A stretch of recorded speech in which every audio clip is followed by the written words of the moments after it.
Hi, I'm Lacey. And I'm Sam. Welcome to Monster Soup and Creature Brews, the podcast where we talk about all things monster movies, big, small, creepy, or downright ridiculous.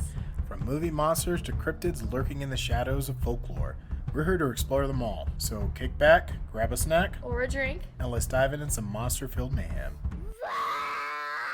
Welcome back and happy 2026. This is our first episode in the new year, and we are watching Buffy the Vampire Slayer, and this is Season 1, Episode 2, The Harvest. Alright, where we last left off was a cliffhanger with the dude with some really messed up vampire teeth leaning in to bite our heroine, Buffy. Yeah, I think she was in like a tomb. I think she'd fallen into like the stone casket thing. Yeah. Oh, he touches the cross she got from Angel. Yep, and so this doesn't actually, at least how we're watching it, it didn't actually summarize what had happened. It's assuming you're watching them back to back, and it just opens in on the vampire guy trying to bite her and accidentally touching her silver cross. Buffy manages to throw him off of her, runs out into the graveyard, and then instantly saves Willow. Then runs off again and somehow manages to magically find Xander, Who's being dragged away by two vampire girls. She grabs a random branch and stabby stab. and then the trio discovers that Jesse is missing, that some girl grabbed him and drug him off. The fight scenes in this show are Poorly choreographed. campy. I think that's the word I'm gonna use. Fair. I mean, it's just standard 90s stuff. Like Xena Warrior Princess, Hercules. They all kind of had the same choreography. Mm-hmm. Even though, like, they take place in different time periods. It's like how all these same shows that came out in this era also have like the same like music kind of intro. Yeah, there was definitely, like, an era of, like, oh, this is the kids' music of the time. So it's the, like, One Tree Hill. Charmed. Yeah, they all had the same kind of intros. Okay, and so then we go from the graveyard and we have Giles, who is talking about the history of the world and how it, for eons, demons walked the earth and they walked the earth and they made this their home and how horrible it was and everything like that. It just kind of seems like if I was a slayer or somebody who was going to be involved in this, like Xander, I would take the time to read some of these history books myself. Yeah, and I think it's weird that Giles has all this knowledge, but didn't take any time to, like, gain any combat skills. Even in, like, Hellboy or Van Helsing, there were other people who either fought alongside him or the people that made his weapons were also, like, savvy on how to do that themselves. Because they were aware that the terrors are out there, right? Yeah. Like, I would have some, like, fortified shit in my library. Right? I would be packing, like, holy water, crosses, stakes just on me. Not only that, because, yes, technically vampires can only come out during, the nighttime, but we've acknowledged that other things exist, right? If vampires are real, other things are real, so, like, let's be prepared. I'm not getting caught lacking by some fucking vampire. It's the one night your boss made you stay late to do cataloging, you get jumped on the way to your car. Right? Taking the night shift has a lot of different meaning when you know things go bump in the night.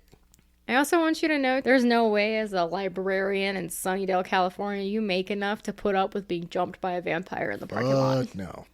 Back to the TV show. After Giles gives a little expose on demons walking the earth, we get cut back over to the vampires carrying Jesse down into like a tunnel, a Sewer cave. system. Yeah, they're like just a random bunch of candles everywhere, just lit up. But they're essentially taking him to the like vampire overlord. God, he looks like Voldemort. Timu Voldemort. Yeah. Or maybe Voldemort was Timu, the vampire overlord. Right? Maybe we have it wrong. He technically did come out first. Something I've learned from 90s, whatever the genre of show is that ambiance is important if you're a bad guy. A little bit. They always like to have a, what's the word for, an air for the dramatic, where they just a flair for the dramatic. Yeah, they're always like, they want everything to be grandiose and super, I call it dingy, but this atmospheric feel to their layers. I mean, screw having a super well fortified, defensible space. Let's make our home base in the sewer system, and then, it'd be great. Let's add candles to this humid air. You would think that vampires that have lived for centuries could, at the bare minimum, have money. How can they be this poor that they're living in this dank mausoleum when they could own a penthouse and just stay in during the day and then come out at night? I've been alive for 400 years and I'm still broke as shit. I don't want to be alive. Yeah, just walk into the sun. Call it. Just call it. These aren't even smart vampires, as we soon learn. Nah, they're dumb. They're essentially saying that Jesse's a good one, he's pure, and the vampire boss is like, oh, so you had a taste. Oh, so I'm just getting your sloppy leftovers, your scraps. Bitch, I didn't say I would share my snacks with you. Right? And then he goes, 3 score. God damn, he's old. Score. I haven't heard that since Abraham Lincoln. Apparently they're under a church. He says it's the house of worship. I don't know. It is the sewer system, so I guess hypothetically it would run under a church. Or they just, maybe he means that they worship him because he was trying to, reopen the demon. Oh, the portal or whatever? Yeah. Yeah, so vampire boss is choking out vampire girl who had a taste of his food. And vampire dude... These are creative names. Vampire dude is saying, oh, but we bumped into a slayer, and that's why things got out of hand. And then we cut back to the kids in the library talking about Slayer and vampires. I'm fine with there being a chosen one. I can get on board with that. But you could still teach a whole league of people how to wield a wooden stake. Yeah, I don't know if this happens in the future, but I would be perfectly fine with a regular ass human coming and showing Buffy that they're, just because you're the chosen one doesn't mean you're the only one. And it doesn't mean you have to work alone. Yeah. Yes, you might be faster and stronger, but there are athletic people who can also use the holy water. Yeah, and don't you think it's funny that Buffy never gets in any sports? No. Is it like a Smallville thing where she's too afraid that she'll get exposed for her super athletic ability? I imagine it's more like a me thing where she's like, look, I already have a lot on my calendar. I don't have time for basketball. And she seems to be more in fashion than sports. Yeah, and so they're talking about the night before and where these vampires could possibly be. And essentially Buffy's saying, I'm going to take a leap, and they're probably underground, which makes sense. Yeah, and they make multiple references to where did that guy come from? And Buffy mentions how no one was behind her, and this guy somehow came from within the area that they were in. So there's no way he came from the outside, so there must be a doorway inside. Also, apparently Willow, probably because she got bored at some point, is a very good hacker. Yeah. There's always someone in these 90s shows who are really good with computers. Like, if you're gonna be the chosen one, you have to have a hacker friend. Right? But the guy behind the chair? Then it flicks back, and we're with the team of Voldemort, and he is talking about what to do when the Slayer comes, and they're making a plan. And they all sort of look at Jesse like, You've been upgraded from food to bait. At no point, though, does Jesse look that freaked out by his situationship here. He is a little too calm and collected. God, he's making an ugly face right now, but he looks way too calm. He's just chilling. They got me. Ain't nothing I can do about it. Do you think part of him was wondering if his drink at that club was spiked? Bro had to be thinking he was tripping, because I wouldn't believe any of this shit was real. Xander at least had gotten a forewarning that Buffy might think she's crazy and might think she's the chosen one or whatever. So when the stuff started going down, he was like, oh wow, this stuff is real. Jesse's still in the dark. Probably became real clear when they started to eat him. Yeah. All right. Willow is claiming that she accidentally unencrypted the security system for the city, and that's so she has access to all this other information. How much more effective these bad guys would be if they would quit showboating. He could have killed Buffy right there. That moment when the big buff vampire guy grabs her by the back of the neck, he could have just snapped it. Problem solved. I don't know, had a knife and just stabbed her in the heart. Or eaten her. She ain't getting back up from that. You're a vampire. You can just eat her. Yeah. They're doing this the hard way. She's not bulletproof. Go get guns. To be fair, it's California. It might be a little difficult, but they're vampires, right? Just go kill a thug on the street. We would make better evil villains. I always say this, and this is why I think wizards are dumb, is because instead of blending modern technology with magic, which is the smarter thing to do, they have this archaic mindset. Oh, muggles and magic don't mix. And it's yeah, they could complement you so well. But yeah, Buffy's doing the normal thing. Oh, I have to go alone. I have to face this by myself. Which I'm not saying that there isn't some validity to that because none of these people know what they're doing. But you also don't have to. You could teach people how to help you. I just think it's crazy that they don't innovate. Like, she's still using like a regular ass stake. And like, I'm thinking about the Van Helsing movie where they came up with all these creative ways to use weapons to fight the vampires. You're telling me a teen with still some imagination couldn't come up with a more creative way to kill some of these vampires using the technology you know. You know, crosses work, you know, holy water works, you know, stakes work. Find a better way to do it. An elongating pole. You can have a stake and then it fucking launches into a vampire. You could retrofit a Nerf gun or a potato launcher. Thank you. You could, there's definitely better ways to do it. I mean, even an old school squirt gun, you could just put holy water in that. There's a reason vampires are always in hiding, and it's because if they came out into the open, we would find better ways to kill them. Anyways, what we're saying is that we would like to see some creative innovations for the next time they do a show like this. Yes, and I would also like vampires to adapt too. They're not dumb, they're just old. So come up with more creative ways to get around some of this stuff that people are coming up with to get you. If you're still getting got by crosses and holy water, you need to get with the 20th century. If you're over 300 years old and you still live in a sewer system, you need to come up with a better life plan. Yeah, who wants to live like that for the rest of their life? We have modern technology and blackout curtains. You could absolutely set up a nice basement situationship for yourself. Yeah. Anyways, back to the actual TV show. Buffy's going off trying to leave school and gets caught by the principal, who's bringing up the fact that, you know, she got kicked out of her last school and how it's probably not a good look for her to be leaving school. And she comes up with the excuse that Giles, the librarian, sent her off on an errand to go get something. And he's like, off campus? Yeah, right. So he closes the gate to the school and then proceeds to walk off. And Buffy says, oh yeah, I'm the Slayer, and just jumps over the fence while he's not looking. In heeled boots. Why heel? I don't understand. I would definitely be rocking like tennis shoes, cool or not. I would be in athletic wear at least. So because I knew I was going to be fighting vampires, right? And then, what's his name? Xander and Willow are coming up with different search terms to use on the computer to look up more paranormal, supernatural, vampire stuff. And he, in his ego, is being like, you do all the searching and I'm just going to sit here twiddling my thumbs because I'm useless and I'm a boy and I need to be doing something. I think honestly that he just really wants to show off for Buffy, but this isn't the moment to do that. Well, I mean, when you're 26 and still in high school, you would feel like a loser. I mean, I'm just saying. When you're 26 pretending to be 17, you'd feel a type of way. Yeah, you would feel like, oh, I need to be doing more. Well, I mean, I don't know that anybody would. I feel like everybody would agree that 17-year-old boys don't always make, you know, sound choices, so. I guess that's accurate for this. Unless his hormones do the talking for him. I mean, think back to when you were 17 and all the dumb shit you did, especially if it was for a pretty girl. Listen, Facebook reminds me so often of how cringy and dumb I was when I thought I was cool. So our next scene is Buffy going back into the mausoleum. She didn't stop at home, grab a bag of supplies or anything at all either. She's literally just walking in the outfit she wore to school. By the way, how far away do you think the school is from this cemetery? Because they omit that. I guess how big hypothetically do we think Sunnydale, California is? Because they're big enough to have a teen nightclub. I don't know where Sunnydale theoretically is supposed to be. Okay, so we see Angel sneaking up behind Buffy, and he's just like, I knew you'd figure this out sooner or later. Bitch, you could have just told her. He even goes as far as to say, I thought you would have figured it out sooner. I want you to know how much respect I would lose for a grown-ass man, because, like, hypothetically, he's hundreds and hundreds of years old. A grown-ass fucking man being like, thought you'd be smarter than that. Fuck you. You could have told me. Right, playing mind games with a 17-year-old. Angel's mentioning the harvest and how Buffy's putting herself in danger. The master's going to walk. Buffy makes a quick quip saying it's going to be a suck fest. Bing. And then she kicks down a door. Angel's like, they're going to be expecting you. You can't go. She's, I got a friend down there. I got to do what I got to do.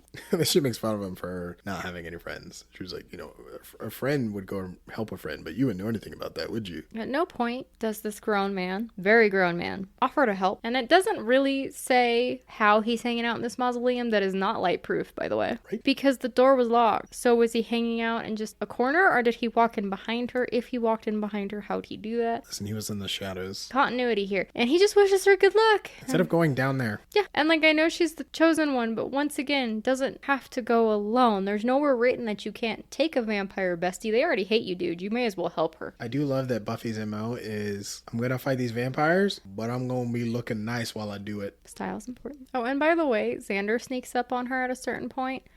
So, did Xander walk past Angel and Angel didn't try to stop him? Or say anything? Right? Just like what? Stood in a creepy ass shadow and just like lurked? Like, was Angel sitting in the corner being like, the fuck's another teenager doing here? That's weird. Was he like, well, that's a bad idea, dude. Don't do it. No. Maybe he left. He can't. It's sunny outside. Oh, true. Angel's still a vampire. Maybe, he has a soul, but he's still a vampire. Maybe he can, like, do some kind of shadow transportation thing or something. Is it kind of one of those things where you're like, no, don't go, stop. And he's like kind of hoping Xander gets eaten.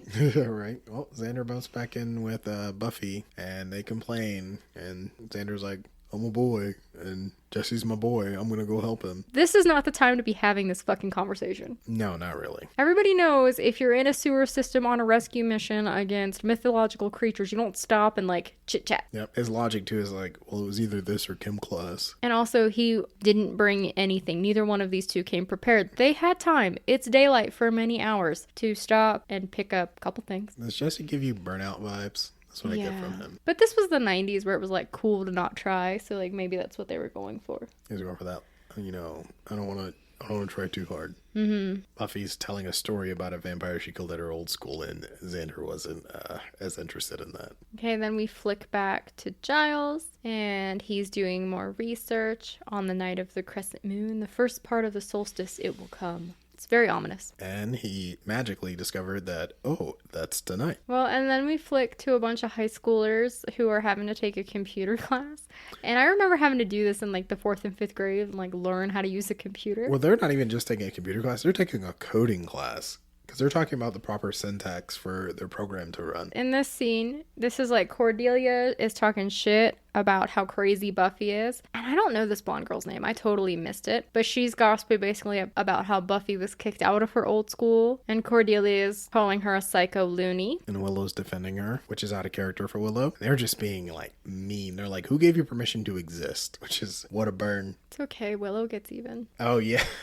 So they're trying to run their program. And Willow tells her, oh, you have to hit the deliver key. And she's like, oh, the deliver key? And then she hits the delete key and deletes their program, which this is not how that worked. No, but I have been there in that moment where like whatever you were working on in the computer suddenly disappears and you're like, oh no.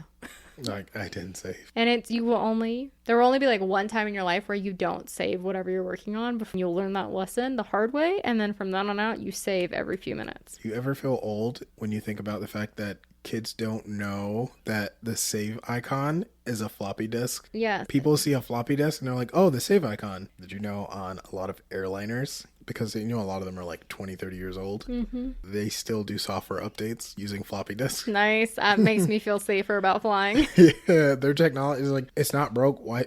Don't fix it. Like, why would they upgrade it? Anyways, we flick back to Buffy and Xander in the sewers. They find Jesse, who is just laying on the sewer floor, which disgusting. And he's chained to like a little thing. And the fact that they don't question Jesse at all is crazy to me. Because the first thing would be like, yo, did they bite you? Let me see your neck.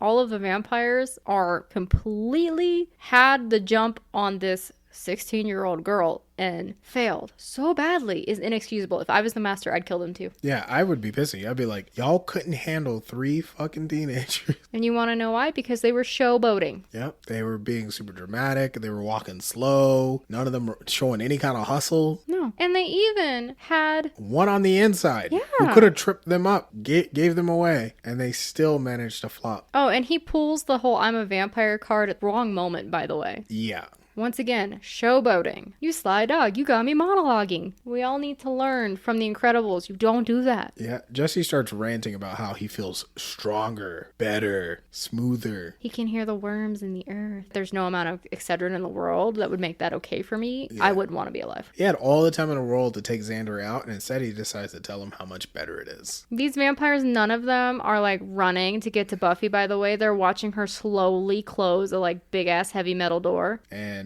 Buffy manages to like throw Jesse into the other vampires and knocks them over like a bunch of bowling pins. And Buffy and Xander manage to close the door and get out. None of them have any hustle. I know they're undead, but you cannot tell me they don't move faster than that. My grandma moves faster than that. And she's a lot meaner. Love you, Nanny. I do love my nanny, but she says some shit sometimes and I'm like, Nanny, that was me. She's just about that life. She's ready for smoke at all times. They climb up a drainage pipe. I always like pointing this out in movies, but this duct is supposed to be some really old, unmaintained duct, and there's not a single speck of dust. There's no cobwebs. It's no rat poop. Yeah, there's no nothing. And it's big enough for humans, which I ain't never seen nothing like this.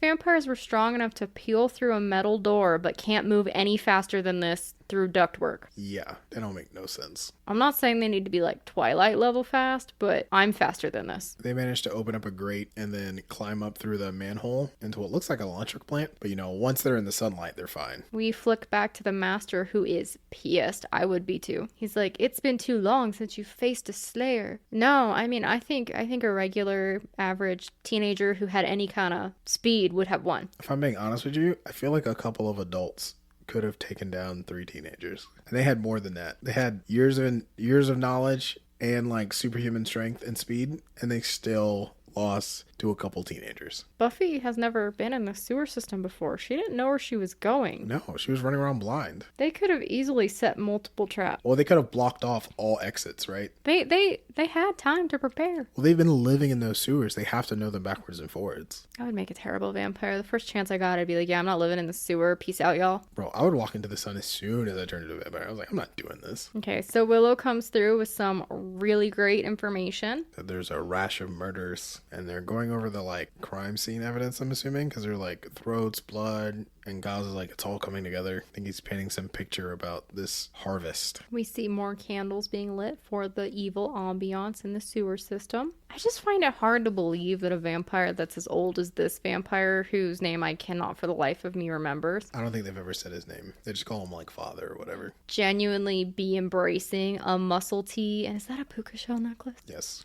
Oh, Lord. They're doing some type of ritual to like transfer any blood that the like muscly vampire, the vampire dude. He looks like a Chad. We're just going to call him Chad. Yeah, I just call him vampire dude. Whenever he drinks blood, it's going to get transferred to the master. My blood is your blood. My soul is your soul. Blood for blood. My body is your instrument. Evil ambiance. Blood for the death god. What do you think the master looks like when he like unvampires his face? I don't know. He could look like anything. Because like in the Grimm, when he's not Vogut. These dudes probably have to sit and make up for like 4 or 5 hours every time they have to record.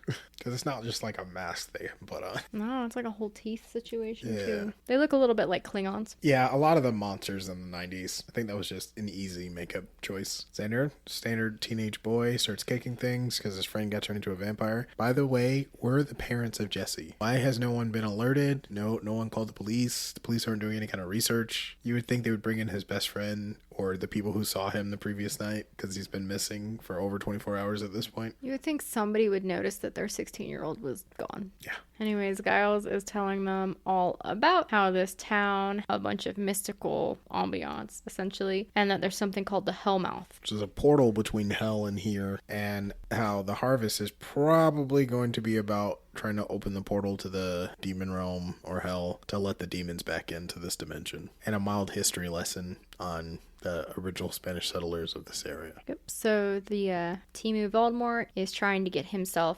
unstuck so that he can open this portal and wreck the world, which honestly is a terrible strategy. Like think like a selfish vampire. Ideally, what you would actually want is not to bring bigger, badder, more powerful demons to oust you in. You would want to be the top dog who has the access to the most blood. I think he's going about this all wrong. What he should do is start an underground criminal ring where they have people coming in that they can just continuously get their blood. Right, like a blood trafficking ring. Yes. And that way they wouldn't have to be in the fucking sewers. They could have an actual building, a warehouse. They could have an underground area of that warehouse where all the vampires hung out. Mm-hmm. And then have the above ground where all of the like actual crime is going on, where they could, have money, be able to live comfortably. Because right now, it's not worth it. No, I'm telling you, we would be better at being evil. Giles is going into essentially the ceremony that just happened, making one of the vampires a vessel for the master. Buffy and Xander look way too clean for having traipsed around a sewer system. Agreed. And I think they're wearing the same clothes. They are, yeah. No. Also, how many class periods have they both missed now? Buffy essentially hasn't gone to class since she started school. But babe, they're trying to save the world. Not gonna stop your mom from grounding you. Which is about to happen, actually. Buffy's like in her closet trying to get some gear, and her mom's like, yo, where you think you going? Her Her mom's like, I didn't hear you come in last night. And then she's like, it's happening again, isn't it? Your principal called today. You missed all your classes. Buffy tries to say some stupid shit like, I was running errands for a teacher. You know her mom definitely thinks she's just on drugs. Oh, 100%. Anyways, mother is pretty much saying, you can't go out. I know it's the death of a 16-year-old that you can't go out, but guess what? You'll get over it. So whenever you're ready, dinner will be on the table. Right. If you want to stay up here and insult, I understand, but you're not going anywhere. And Buffy, naturally, I didn't realize she was 16. I thought she was 17. That makes this even worse. Buffy essentially says, fuck that, and climbs out the window because she can jump from 2 stories without it being a problem. I would absolutely, in every fiber of my being, expect my 16-year-old to jump out the window. Oh, yeah, 100%. And I would be prepared and waiting for that. So we flick to the bronze, which I'm still confused about if it's only teenagers or if it's teenagers and adults, because they do kind of seem to serve alcohol. Well, in the first episode, they made it sound like there are teen knights. But based on what's happening here, this looks very adultish. Yeah, a little bit. I mean, to be fair, most of these actors look like they're way too old to be in high school. But they all the extras in this place, everyone around them are adults. They're not teenagers. The only teenagers we see are the usual suspects. What's that girl's name? Cordelia, her little posse, and then obviously Buffy and her crew are the only even remotely close to teenage looking people here. Yeah, and Cordelia is basically talking about how much she likes older boys, which is a mistake. Jesse walks up and pretty much does the bad boy thing where she's like, ew, Jesse. And Jesse's like, shut up, let's dance. I hate to say it, but he does look better as a vampire. He got a much cooler shirt on. They did his hair better. He looks cleaner. I don't know how because he's living in the sewer system. Honestly, looks like he could be a model. He's doing the brooding thing very well. Yeah, his vibe definitely changed after he became a vampire. Confidence goes a long way. Also, not wearing the Charlie Brown shirt probably helped. A lot. So then we see the vampires strutting their stuff down an alleyway with their Klingon faces on. They're not even hiding the fact that they're vampires. They're just very upfront about it. And the bouncer's like, the fuck? Yeah, and so the vampires, and there's 5 of them? Yeah, there's about 5 or 6. Shut off the lights. I want you to know there's over 50 people in this club. Shut off the light. Make a speech about how this is a glorious night and it's the last one you're ever going to see. And none of these people freak out and try to run. There's some sporadic screaming, but that's about it. We've already established that these guys are not fast and enjoy showboating. You can't tell me there isn't one person who wouldn't run for an emergency exit. They bring up the bouncer. He essentially chokes him out and then sucks his blood. So the master's also getting the power that's flowing through the minion. And so he starts bringing people up one by one. And again, I guarantee you, we don't see any follow-up. How is this place not shut down after all this shit goes down? Because I guarantee you the bronze comes back up in multiple episodes. The entire crowd of 50 people is just watching them get dragged up one by one. And no one's trying to run away, break through the door, get out. There's only 6 vampires there. I guarantee you they probably could have made it through one door. Or if enough people rammed at the vampire, they're bound to be able to get through, you know what I mean? Not maybe everybody, but 1 or 2. Well, if they all band together, they're going to be able to get out. If they all flood towards one exit, the vampires won't be able to stop them. Especially if they're spread out to try to stop them from different exits. We see a blonde girl die. I think we see a couple people get sucked off while the master's gaining all the power. While the master's getting off. Yeah, right. Who bodies now for sure dropped in this club? Just as they're dragging Cordelia up, I think this is when Buffy fucking... Yes, and Buffy breaks a window, which means one of these groups of people could have broken the window to get out. Right. And while the vampires are doing more grandstanding, again, he's giving off another speech. It's always the monologue. I don't even know how to describe it. He's just talking about how this is going to be a glorious part of history. He brings up Cordelia, and this is where Buffy kicks off a vampire that was on the second, and then started talking to the vessel vampire or vampire dude. And she's like, oh, this is where she does the unnecessary flips. She's also showboating. Yeah, this is vampire and Buffy MO. She starts doing cartwheels and flips. A vampire comes. She sticks it with a pool stick. That also doesn't seem to really have much impact on the people standing behind her. They're like, oh, good, he's down. And then she takes off her jacket. What's crazier to me is that after all this, no one makes a comment about the fact that she fought these vampire dudes. Even if you were in a severe state of denial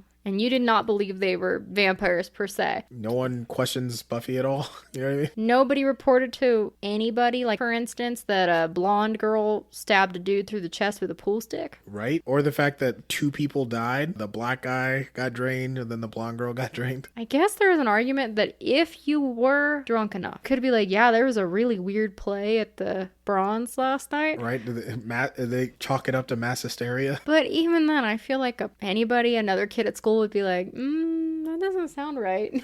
Right. Anyways, Xander, Giles, and Willow break into the back door and start releasing people out. Xander gets captured by a vampire. Buffy throws a symbol at him. The symbol like chops his head off. Xander makes stupid quips that he had nothing to do with. Chad, our buff vampire dude, grabs Buffy from behind and starts like squeezing her. Once again, seems like a moment he could have just snapped her neck. Jesse pins Cordelia down, and then I think Xander kills his friend, right? Or no, someone bumps into him, right? And it like stabs him in the chest. He kind of does it through proxy. Yep. And the blonde vampire from the very beginning jumps on Giles. Jesse calls Xander's bluff, and Xander is too scared to do it. And this is a moment where everyone's kind of cornered. Giles is pinned down by a vampire. Xander's pinned down by Jesse. Buffy's being held by Chad. Buffy headbutts him, gets free. Willow throws holy water on the blonde vampire that was on Giles. Darla. Was her name Darla? Mm-hmm. Oh, gotcha. She runs away. Jesse's about to get Xander, and Xander holds the stake right up to Jesse's chest, and a random bystander bumps into him, and Jesse plunges himself on the stake by accident, and then just explodes. More vampires grab Xander. Buffy bluffs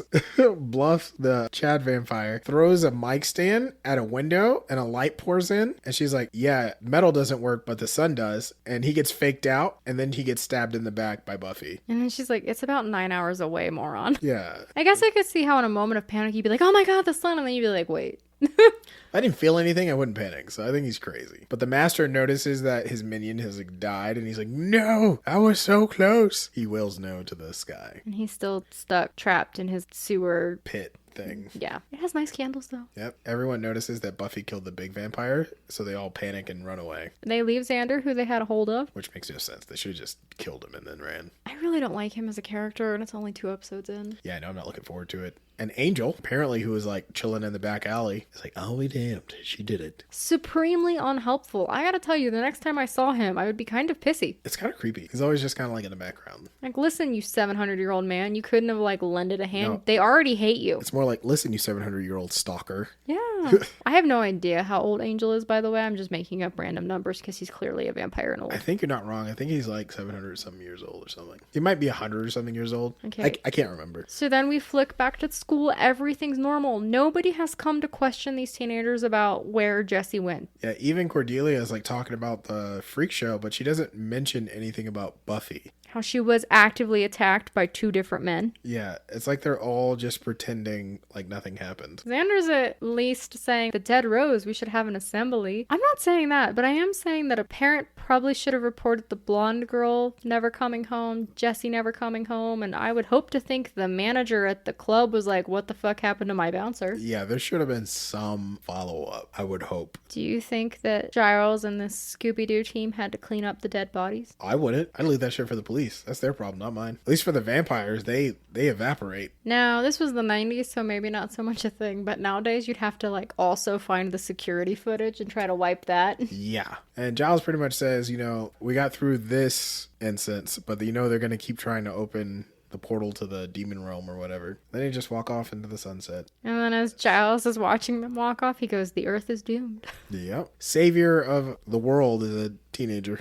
All right, and then that is Buffy, season 1, episode 2. Yep. That's complete first episode because it's a 2-parter. What do you think combined, the opening to this series? It's okay. I'm hopeful it kind of hits its stride as we go through it. Right? I hope they're just getting their legs under them and that it gets better as we watch more. Yeah, because some of my favorite TV series ever, those first 3-4 episodes, not great, and then they sort of seem to like click and hit their stride. Yeah, they're always a little rough. What I'm worried about with this show is, and don't get me wrong, I don't mind shows like this. Like, I love Grimm. The first couple seasons of Grimm were some of my favorite. Mm-hmm. The whole Monster of the Week style of TV show gets old really fast for me. And I know Buffy has more story because Spike comes in. There's always some like antagonism between him and Angel, and they play a bigger part. I always love, and this is for most TV shows that are like Monster of the Week, like Power Rangers, any series like that. I always love the overarching story for most seasons, but the Monster of the Week parts are the parts that I have to like drone through. I don't mind the Monster of the Week. What I don't like about TV shows that sometimes happens, especially in the like 90s and early 2000s, is they didn't write the shows to have a definitive ending with like arcs that made sense and had conclusions. They wrote the shows based on the ratings. And so sometimes if a show would run on longer than they thought it was going to, they would do drastic character changes. And I hate that. Well, when they make characters like change their whole personality. And you're like, okay, we've watched this person for 6 seasons have these morals, and all of a sudden you're going to tell me They did a 180. and without a traumatic leader to that, because people do make 180s after they've gone through some kind of traumatic event, but it's usually precipitated by something. It doesn't just come out of the blue. Yeah, and so that's something that in this era of TV that I don't love. And I would rather have a show that's so good that I'll watch it again versus a show that runs on until I hate it. Yeah, a lot of shows kind of overstayed their welcome. No, and I'm not saying that like shows sometimes don't have their like cyclical up and downs. I'm a big Supernatural fangirl, and that show has some seasons that are really good and some seasons that are like eh. But I will say that shows that have like definitive plot out, well thought out character arcs are better. Yep, well, we'll see what happens with Buffy. I hope everybody had a really good holiday season. Welcome back, and we will be talking to you next week. Bye. Later.